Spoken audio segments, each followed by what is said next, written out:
Em 1992, 3 cientistas da computação da Bay Area, São Francisco, lançaram um fórum de discussão para discutir criptografia, matemática, política e filosofia.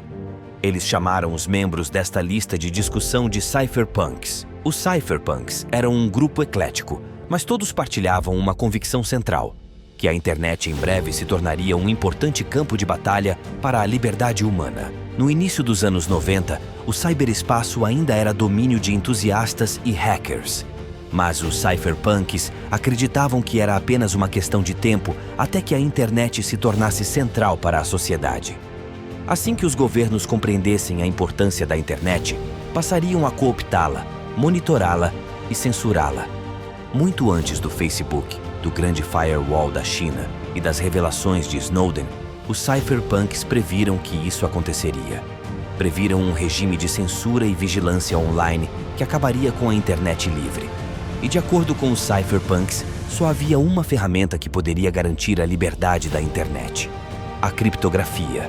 A criptografia é a matemática dos códigos e da decifração de códigos. Antes da década de 1970, a criptografia era um campo relativamente misterioso, praticado apenas pelos militares e por agências de espionagem.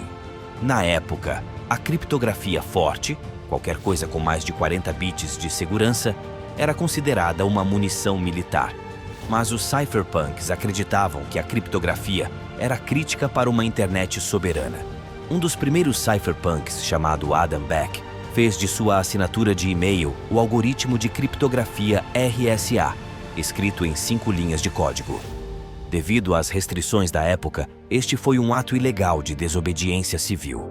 Ele encorajou outros membros da lista de discussão a copiá-lo em solidariedade. Com o tempo, a criptografia acabou ganhando espaço e o uso da mesma por indivíduos parou de ser criminalizado. Mas os cypherpunks sabiam que a criptografia por si só não seria suficiente para libertar o cyberespaço. Para construir um bem comum digital verdadeiramente livre, era necessária uma economia completamente soberana. Em outras palavras, você precisava de um dinheiro digitalmente nativo.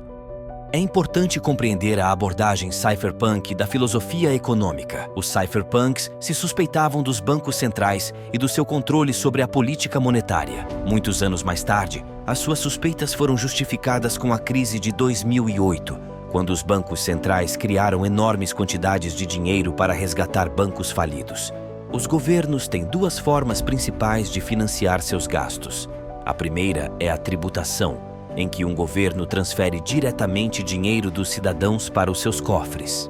A segunda forma é através da impressão de dinheiro, tradicionalmente conhecida como senhoriagem, que também transfere dinheiro para o governo, mas é um pouco mais sutil de analisar. Quando um governo imprime dinheiro, o governo obviamente adquire moeda, mas os cidadãos muitas vezes descobrem que o valor do dinheiro que eles detinham se desvalorizou, uma vez que agora há mais dinheiro circulando para comprar a mesma quantidade de bens e serviços na economia real.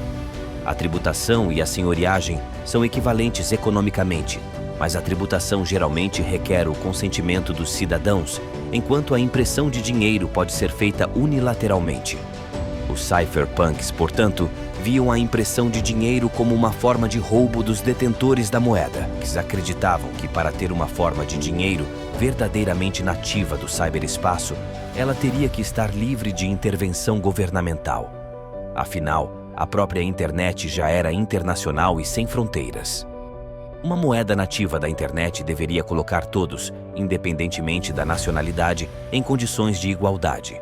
Depois de testemunhar as muitas crises financeiras e hiperinflações no século XX, os cypherpunks entenderam que o sistema econômico mais sólido seria aquele que ninguém pode manipular. Assim, o cyberespaço não poderia ser verdadeiramente livre a menos que tivesse a sua própria forma de dinheiro. Mas a criação de dinheiro digital tinha um problema técnico que ninguém ainda tinha conseguido resolver: o problema do gasto duplo. O problema do gasto duplo é fácil de entender em princípio. Imagine que eu tenho uma nota digital de R$100. Se aquela nota de 100 for totalmente digital, então será apenas um monte de bits no meu disco rígido. O que me impede de copiar e colar esses pedaços para que agora tenha 2 notas de 100? E se eu pagar a 2 pessoas cópias daquela nota de 100, como elas poderiam saber qual é a verdadeira? Fundamentalmente, o problema do gasto duplo pode ser concebido como um problema de falsificação. Mas a noção de falsificação só faz sentido quando existe uma nota física. No mundo digital, uma fatura é apenas informação. A fatura real é apenas uma sequência de bytes. Como esse problema é resolvido com esquemas de pagamentos digitais como o PayPal? Os servidores do PayPal impõem o sistema anti-falsificação. A empresa tem um único banco de dados que movimenta seus bytes. Como usuário, você não tem acesso direto a ele. Isto protege o sistema contra gastos duplos, mas dá ao PayPal controle total sobre o sistema monetário. Os descendentes intelectuais do PayPal incluem toda a indústria das fintechs de hoje. Todas essas empresas têm um banco de dados centralizado em seu núcleo. Mas se você pudesse resolver o problema do gasto duplo sem depender de um agente validador central, você poderia criar uma moeda digital nativa da internet. Então os cypherpunks arregaçaram as mangas e foram ao trabalho. Um notório pesquisador acadêmico, Schaum criou sozinho o campo da pesquisa de comunicações anônimas e inventou muitos protocolos criptográficos, incluindo assinaturas de grupo, redes mistas e assinaturas cegas. Em 1990, David Chaum liderou a primeira tentativa séria de construir dinheiro digital privado. DigiCash usou criptografia inovadora para garantir a privacidade do usuário e, ao mesmo tempo, resolver o problema de gasto duplo. O algoritmo subjacente era conhecido como eCash, publicado pela primeira vez em 1982 e depois aprimorado por outros criptógrafos. Mas em 1998, a empresa fundada no eCash, DigiCash, faliu. O DigiCash não foi a única tentativa de criação de uma moeda digital. Os cypherpunks lançaram muitos experimentos, incluindo o Modulation, um sistema de pagamentos para compartilhamento incentivado de arquivos, e o Hashcash, um esquema de pagamentos para mitigar spam de e-mail. Mas os cypherpunks não foram os únicos a tentar criar moedas digitais. A eGold foi uma das primeiras empresas .com a criar uma moeda digital, 2 anos antes do PayPal. O eGold emitiu uma moeda digital apoiada por reservas de ouro que qualquer pessoa poderia manter e transferir. No seu auge, o eGold processou mais de 2 bilhões em transferências por ano. Era imensamente popular, mas como tinha poucas restrições de inscrição, a moeda foi amplamente cooptada por hackers, golpistas e criminosos. Após um longo processo judicial, um tribunal considerou o eGold culpado de lavagem de dinheiro e violações retroativas das leis de transmissão de dinheiro. Todos os saldos de eGold foram congelados. Nos próximos 5 anos, o governo administraria os resgates de todos os titulares de contas de eGold.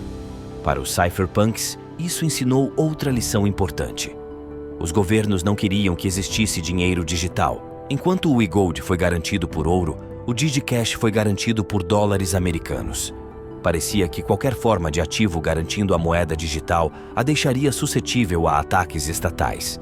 Então, os cypherpunks entenderam que deveriam evitar completamente o lastro em outros ativos. Todas as formas de dinheiro no passado, sejam conchas, ouro ou dólares americanos, tinham algum método para garantir que a oferta monetária não inflacionasse fora de controle. Os cypherpunks exploraram vários esquemas para moedas digitais não garantidas. 2 dos esquemas mais importantes foram o B-Money, criado por Wei Dai, e o BitGold, descrito por Nick Szabo em 2005. Ambos os esquemas foram concebidos por cypherpunks e eram bem semelhantes ao Bitcoin, mas eles não tinham ingredientes-chave. Sabemos que Satoshi estava ciente do B-Money e o citou em seu white paper, e mais tarde adicionou um reconhecimento ao BitGold no site Bitcoin. B-Money e BitGold, como o Bitcoin, usam criptografia de chave pública para a identidade. Tanto o B-Money quanto o BitGold usam prova de trabalho para cunhar novas moedas. B-Money e BitGold alcançavam consenso contando o total de nós na rede e permitindo que os nós votassem. O Bitcoin chega a um consenso contando o trabalho total realizado na rede. B-Money e BitGold eram, em última análise, vulneráveis a ataques. No final das contas, B-Money e BitGold foram descritos apenas em postagens de blog. Portanto, nenhum dos dois tinha código funcional, e, portanto, não saíram do campo de propostas teóricas. Mas esses dois designs acabariam por influenciar profundamente a criação do Bitcoin. Em um próximo vídeo, vamos explorar a história do Bitcoin e veremos como ele foi anunciado ao mundo, como foi recebido e o que sabemos sobre seu misterioso criador, o cypherpunk Satoshi Nakamoto.